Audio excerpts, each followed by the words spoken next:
Welcome to part 2 of adding supervisor to task process.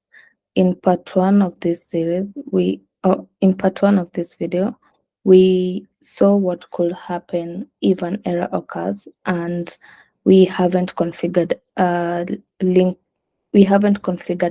process to a trap exit, or neither if we are not using a supervisor. So remember, in part 1, we started our task process with the task async function, and whenever you start a process using the task async or the task async stream, they are automatically, those task process started are automatically linked to the caller process.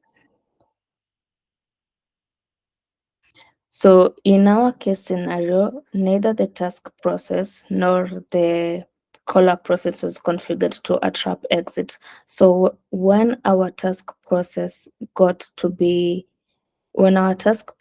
crashed, it notified the caller process and it also terminated. So today I want us to add a supervisor to our task process. But before that, ensure your application has the application.ex file. So let me go to my application. So here I have a sender application, and inside here, the application that I had created came an inbuilt file, that is the application.ex. So if you don't have, you can start a new if you don't have the application.ex in your existing project, you can start a new project. Run this command to start a new project. So that is the mix new. Then specify the project name, and don't forget to add the sup flag. So with this flag, it will automatically create the application.ex file for you. So inside the application file, we already have the supervisor defined for us. So in here, you can see that we have the start function, which has the instructions already set. So inside here, you can see we have a children variable, which is a list. So this is where you specify the child process. Then we have the option variable, which is a keyword list that specifies the strategy that the main supervisor of the application is using. So it's using the 1-for-1. We shall look at the strategies later on. Then it has also registered the main supervisor. So the name registered for the main supervisor is the sender.supervisor. Then we have the supervisor.startLink function called. So this starts the main supervisor of the application. You can see it takes in the children and the option that has been specified above. So now we want to start our task process under supervisor. And the reason why we want to start a task process under supervisor is to isolate potential errors. So if a crash happens to one of the process, it can be isolated from the rest. So that means other process can continue running and complete their task successfully without being affected by the task that has crashed. So now let's add our task supervisor in here. Specify a child process. You can either use the tuple format or the map format. So before I specify our task supervisor, I want us to start our application and we inspect the main supervisor. So let's start our application. I want to inspect the return value.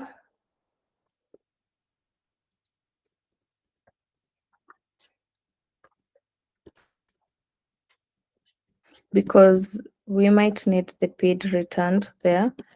So let's start our application. By starting our main supervisor, you simply run the ix-smix command.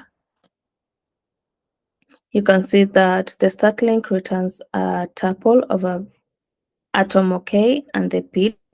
Now I wanted to inspect the main supervisor, what are the content inside, and if it's linked to other processes as well. So to do that, let's have a variable of the PID returned by the start link. So I can't use this PID the way it is directly. So I have to use the kernel function, the PID kernel function, to define our PID using the values that we have. Okay, so I can go ahead and inspect the process using the PID that we have. And you can see that we have our main supervisor registered under the name sender supervisor. Also, you can see that is linked to another process. And what else do we have here? It has a trap exit. So the supervisor is configured to a trap exit. So remember initially I'd mentioned about supervisor being configured to a trap exit. And we can confirm that with this information that we have. Okay, now that we know that, now let's go ahead and specify our task supervisor. So we are going to use the inbuilt task supervisor function for our task processes. And I'm using the tuple format. Then I want to name it so that we can differentiate with other supervisor. So the best way to name this, I can use the name, I can call it sender dot task supervisor.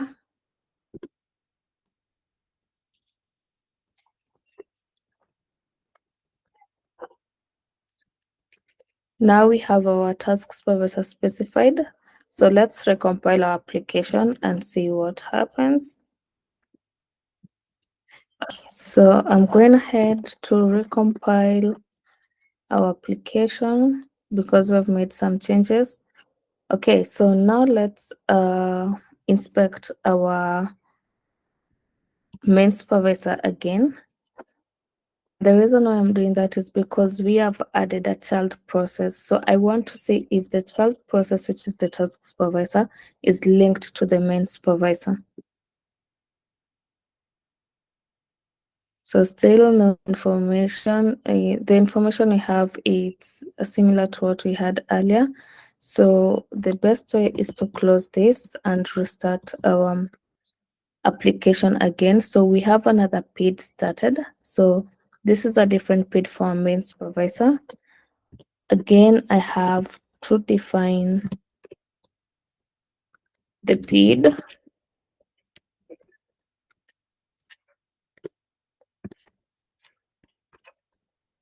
Okay, so we have the process don't info, then we call the PID here.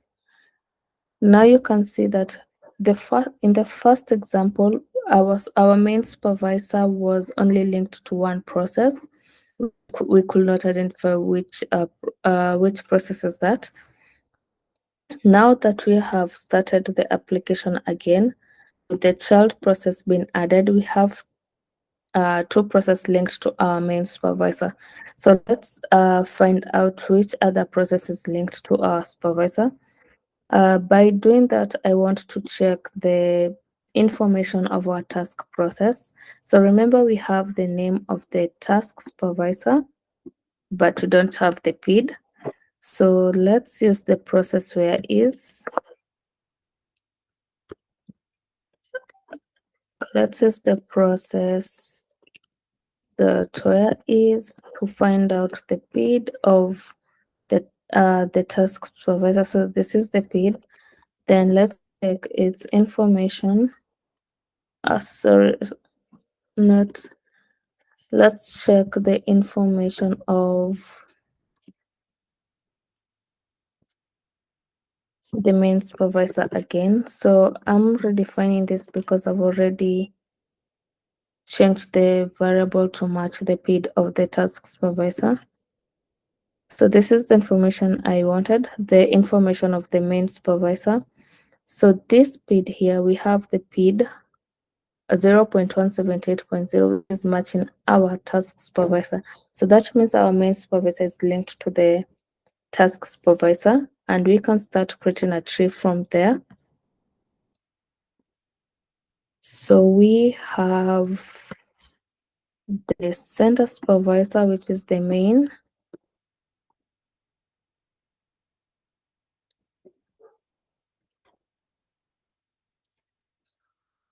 So let's create that tree.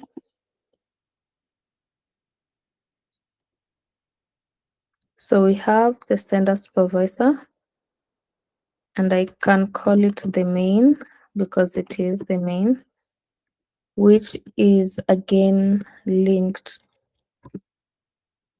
to the task supervisor,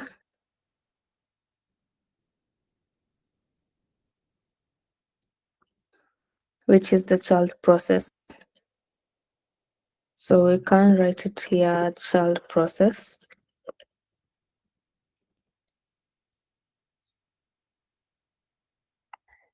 Okay. Now we want to start our task process under the supervisor, now that we have the task supervisor defined. The first thing I'm going to do, we can perform a simple task. So let's start our task process. So this time we're not going to use the task async function, but rather we're going to use the task supervisor.async function. So the simple task it will perform is to inspect its PID, the task process PID.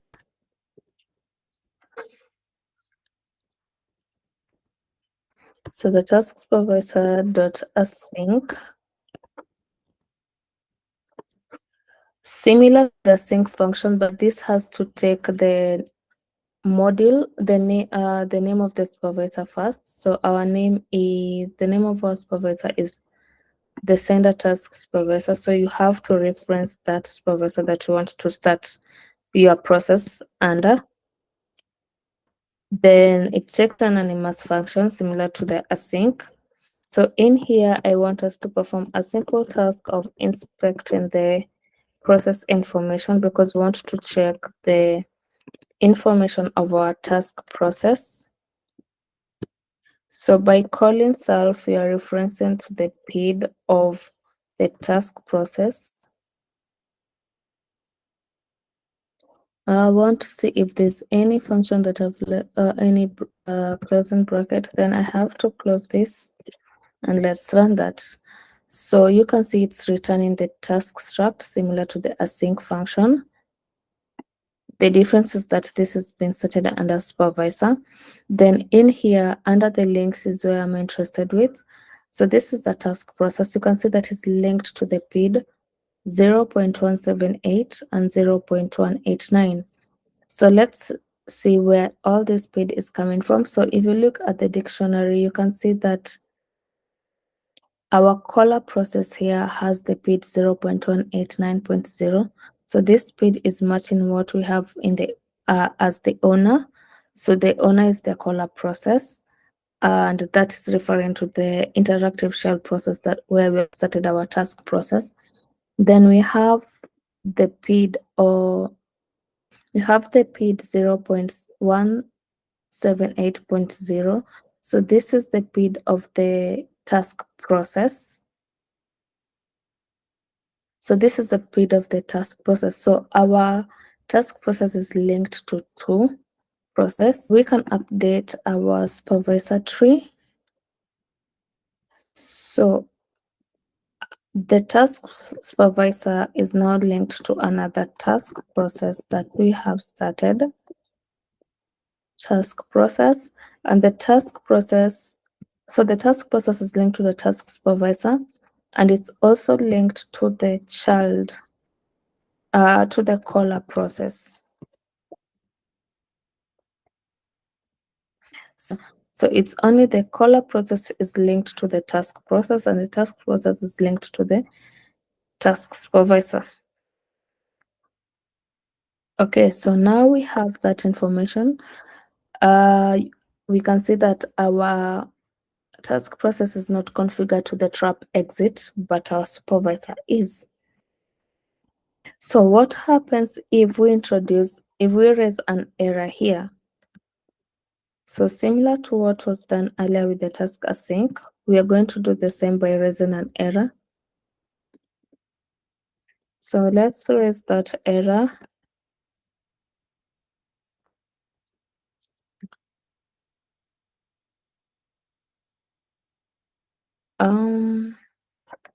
Simple message raising an error. Let's output that. So this is the output we are getting. So you can see that true runtime error has been raised. If you can remember clearly, this output we are getting is similar to what we were getting using the task async. Have two runtime errors. The first runtime error is referring to the task process which has terminated, and the second runtime error is referring to the caller process which has also terminated. So remember, the caller process is not configured to a trap exit. Neither is our task process configured to a trap exit. And the caller process is linked to the task process. The error that we have raised in the task process has caused the task process to crash, and in turn it has to notify the caller process about the crash. So since the caller process is not configured to a trap exit, it also terminated. So to avoid this, we have to use a function that does not associate the task process to the caller process.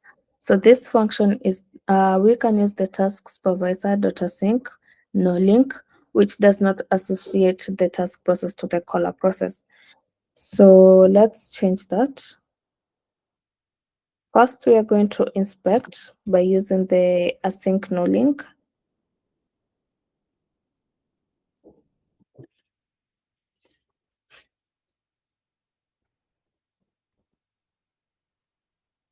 Let's inspect that. So when we use the async no link, take a look at the link. So the link is specifying that our task process is only linked to one process, and this process is referring to the task supervisor. So when we go back to our supervisor tree, we are going to remove the caller process because it's no longer linked to our task process. The same way that our process is not configured to a trap exit as well.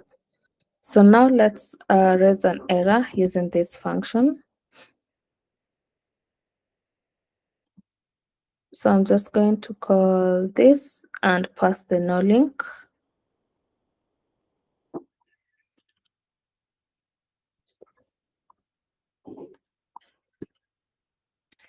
Okay, so you can notice that we only have one runtime error this time, and this error is referring to the termination of our task process, and our caller process is not affected because we are no longer linking it to our task process. Okay, so to best demonstrate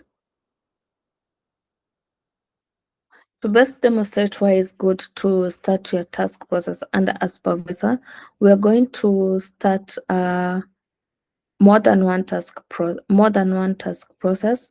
So when we start more than one task process, one of the task process is going to raise an error and crash.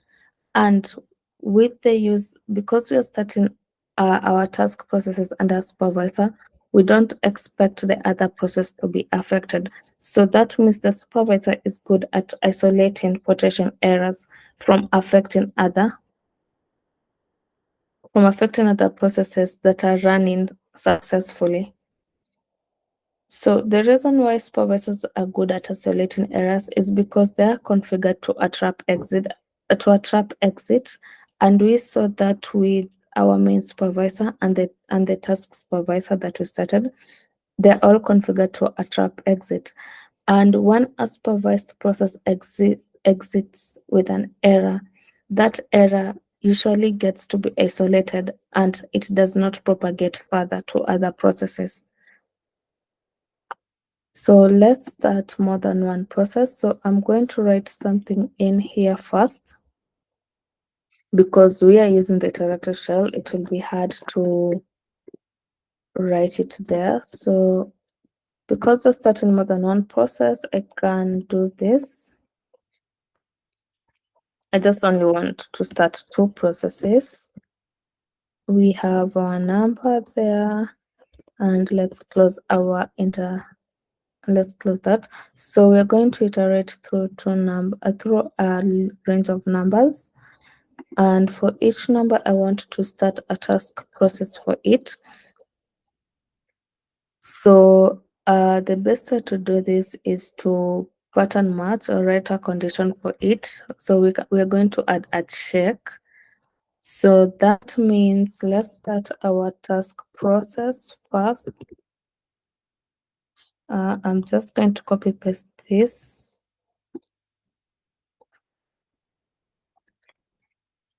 So we have that. We are using this in here. Let's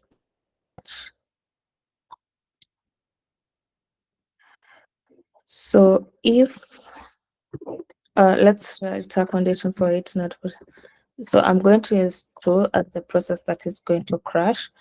So if the number equals to true, let's raise an error for it. Else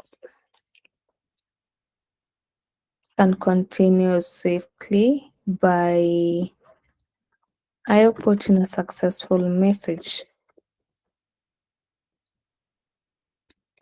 So completed successfully.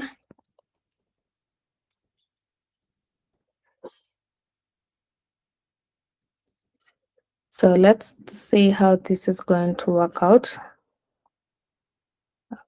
Copy paste this. So here we are iterating through a range of numbers, and that number is 1 to 2. Then for each number, we are going to start a task process. So one of the number 2 is going to raise an error instead of completing its task, and the number 1 is going to complete successfully. So we are going to know this by the message that will be printed, the success message that is going to be printed. So what happens if we paste that? Let's see if that is going to work. So we have a syntax error. So there's something that we haven't closed. So we have these. Yeah, that's true. So wait. We haven't closed our if condition. So I'm going to paste it again.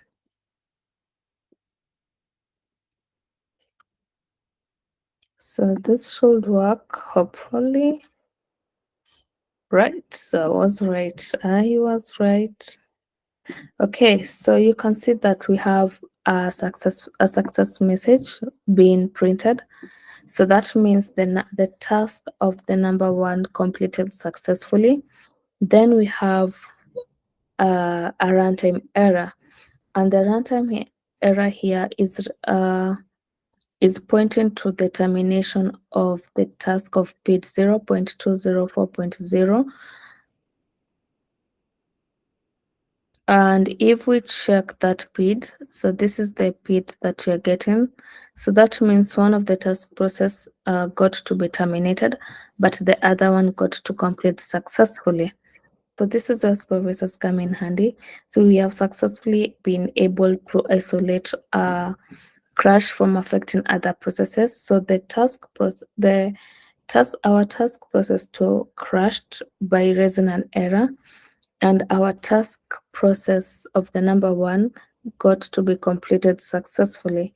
And And this is the importance of using the supervisor, or rather starting your processes under a supervisor. You can easily isolate a potential error from affecting other processes that are running successfully. So that's it for this video. See you next time.